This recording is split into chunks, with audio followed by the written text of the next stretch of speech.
Welcome to the Real Life Groups Leadership Podcast, a conversation about creating small groups where people grow in spiritual maturity in relationship.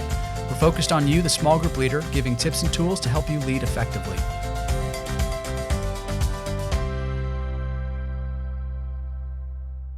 I want to welcome you back to today's episode. And today we're talking about an issue that's going to apply to all groups at some level, and that's host homes and childcare. And appropriately, I have two of some of the great women's leaders on our team because they deal with this and they help a lot of our groups work through this. One, Sara, my wife, one of the women's discipleship leaders at our Post Falls campus at Real Life, and Shannon Kay, who is the women's team leader at Post Falls. And again, these ladies have helped dozens and dozens of groups deal with this issue, how to actually be effective when it comes to having a host home that's ready for a group and having childcare that's ready. So super excited about this conversation. So let's kind of start with, maybe Sara, kick us off with why does this matter as a working mom with 4 daughters, which we have. Tell us why this matters. Well, I think it matters because a lot of times when we think of leadership, I think it's almost big picture of like, where am I leading people to go? How am I helping them grow in that spiritual maturity? But it actually starts at like the framework, like from the very bottom. And I think through, as a mom of 4, a working mom of 4, because I used to stay home. And then when I started working, the details even mattered more of like, what does our schedule look like? What details are going to happen throughout the week? Where do I need to be? Why do I need to be there? And so when I think about that, like, that is why the details matter. Because if not, then it's just chaos. Then no one knows what's going on. Shannon, I know you're a working mom as well. It's just a mess. It's crazy. There has to be right expectations of what is the expectation for our family or for whatever's going to happen. Yep, that's super good. Shannon, what are your thoughts on this? I think that the details are what make good things great. And so the details are what makes things function and function efficiently, whether it's in my home with my kids or it's in the workplace or in the groups. And so I think details matter. Yeah, and I think that's even a good place to start is the details matter. And if we look at the model of relational discipleship, if we look at Jesus, that he was intentional in the environment that he created. He actually knew what was happening around him. He was aware. He cared about those details. He went into people's homes, but there was this constant ongoing care for those things. So this starts with him. So here's kind of our opening question as we get rolling. Why does thinking through the details of a small group matter so much?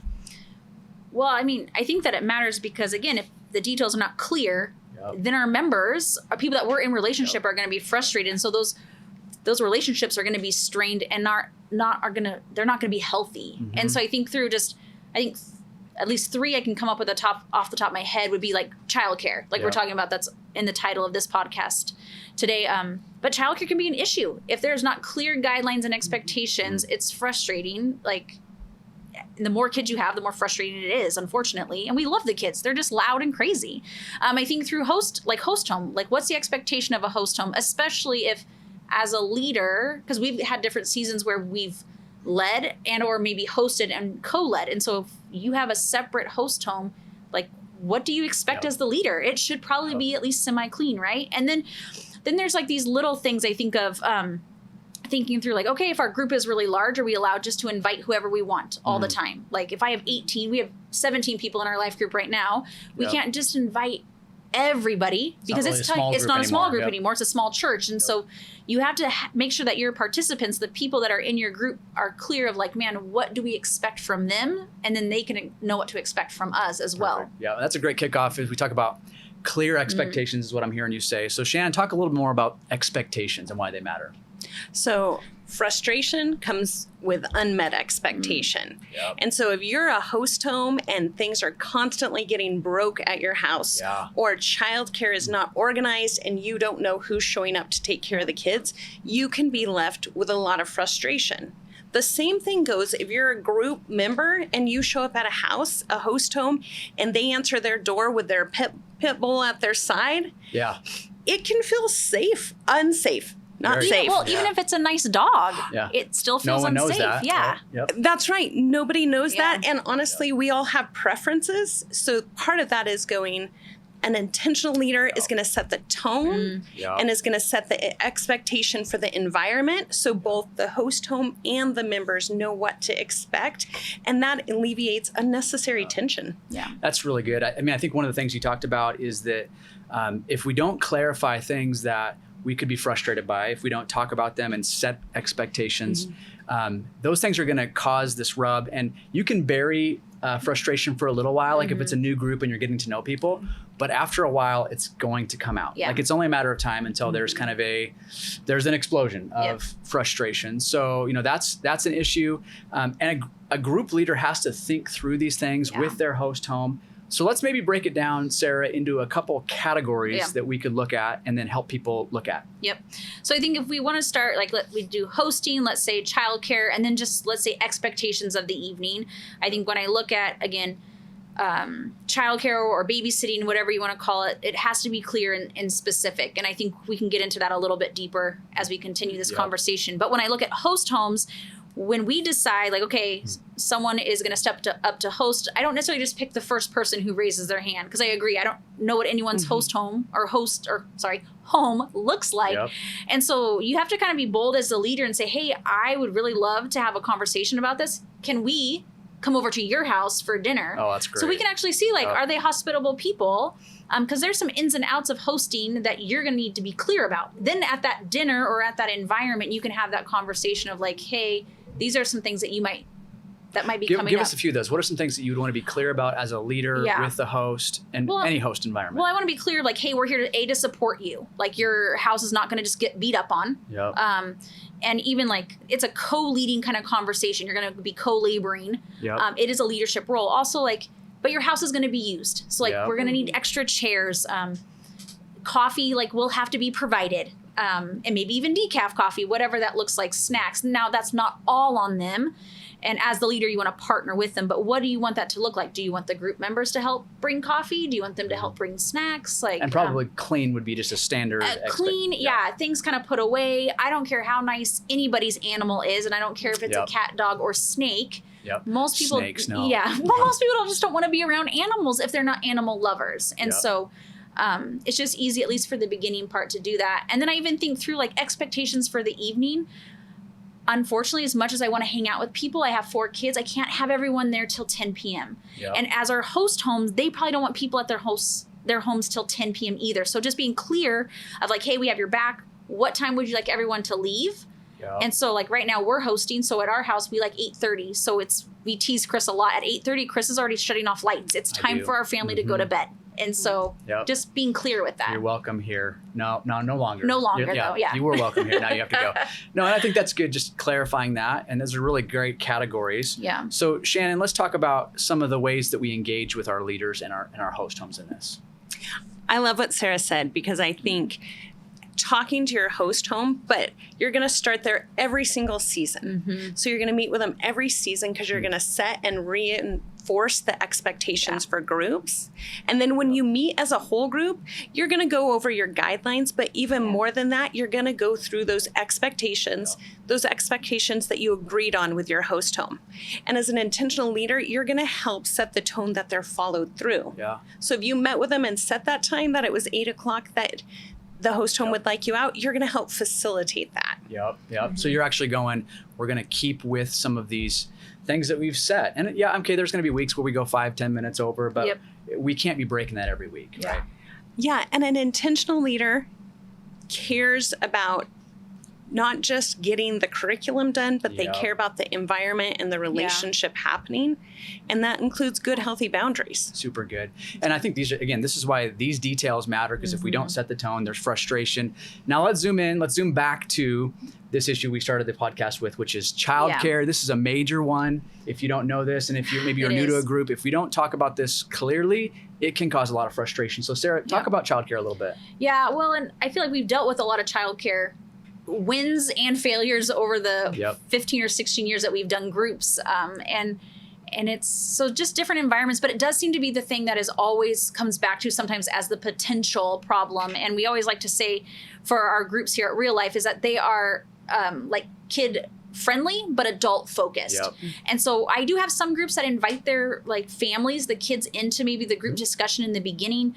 But usually once we start getting into the meat of where people are at and how they're growing, that might not be always appropriate for the kids to hear. Said, kid friendly. And some groups don't provide childcare Maybe season of life. Yeah, season of life. Now, my wish would be that all homes would figure out a way to offer childcare, but that I understand that.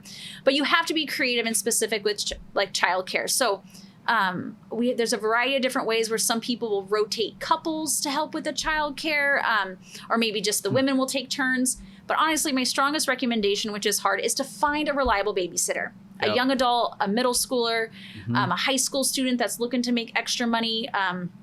Utilize the people in your groups. Right now we have teenagers, which is really helpful. So our girls get to take turns babysitting. So utilize those people. You might already have people that have teenagers in your group, but be clear and specific with your members of your group. They're going to pay, we usually say $2 to $3 per kid a night. And again, we don't want that to stop anyone. So there's been seasons where maybe a leader has stepped up to help offset that, or we've asked all the group members, even if you don't have kids, hey, can everyone pitch in $5 just to help out? But just being specific, not just for the parents, but with the kids, having clear guidelines, almost going back to kindergarten rules of like, of obviously we're not drawing on walls, we're not punching other people, like we're pretend you're at school, and those are the rules. And then have a clear, honestly, guidelines for the parents of like, if your kids are going to break these expectations, this is the process. And they might not be able to come to the night of to have their kids here. They can find another option. But they can always find other childcare options. Or, I mean, another like consequence we would use sometimes is if they could not participate in with all the other kids, you'd have to sit on the couch in another room and you just sat quietly and read. Again, not because you were in trouble, but you just needed a break from everyone else, and then be creative. So we've done seasons where like we have kids in another room playing. We had several years where we were blessed with another co-leader of us. They just lived down the street. So we actually had 2 babysitters. So anyone kindergarten through 5th grade went to another house with a babysitter. Then all the littles, let's say 1 to 5, stayed upstairs at our house.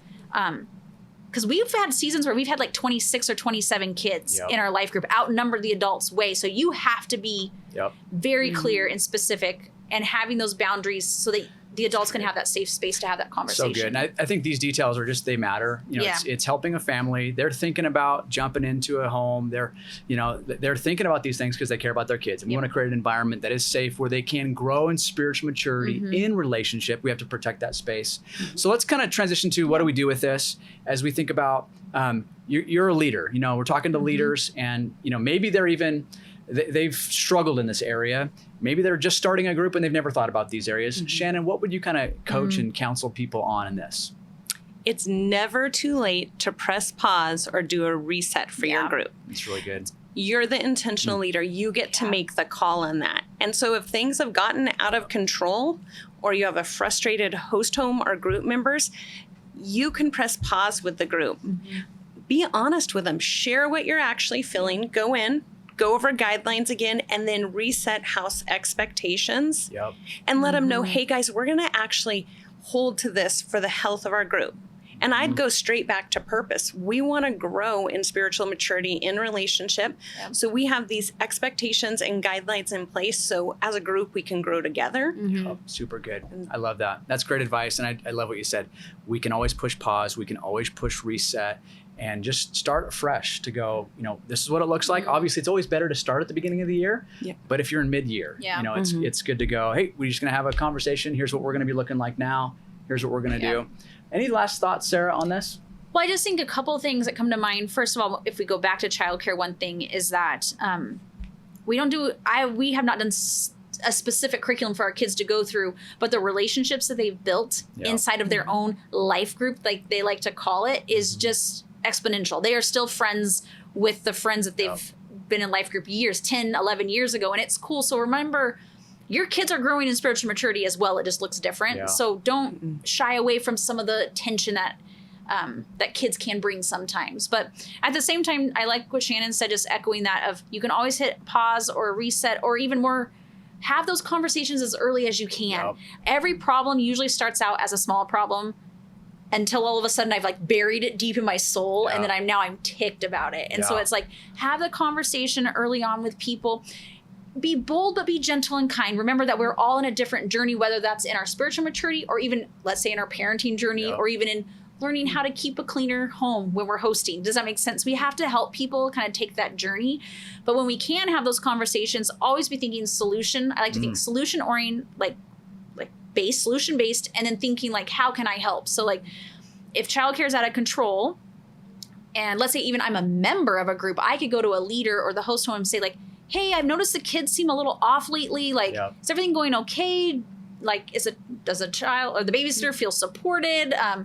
Vice versa, like, hey, we've been missing snack for a while. Like, again, just have that conversation up front. Because if not, then especially as the leader of some kind, if you're frustrated, I am guaranteed that your people are frustrated too. So just be aware of that. Be aware. Yeah. And I think some of the summary from what I heard today, just a great conversation, is details matter, expectations matter, and the ministry of hosting a group really is important. You know, hosting a group, caring for the details to create a relational environment allows that environment for spiritual maturity to happen. And that's what is, you know, just if you're a host home listening to this, we want to encourage you and say thank you for what you do. If you're a group leader that's also hosting, we're also really thankful for what you do. But for everyone, thanks for the investment in people and creating these environments and these spaces where people can grow. We want to just thank you guys for joining this podcast today, being part of this conversation and guests on this show. I want to just invite you back. Next time, we're going to have more conversations about details. But we also want to tell you, every single month in this podcast, we have a variety of resources and tools that we'll have on realliferesources.org, a great way to find out more of some of the stuff we talked about. Love you to invite you to that. Also, we have additional books and podcasts and resources you can take advantage of. But again, thank you for all you do, and we'll see you next time. We are grateful for the investment you make each week as you reach the world for Jesus, one person at a time, and make biblical disciples in relational environments. For notes from this show and other great resources to help you grow, visit realliferesources.org.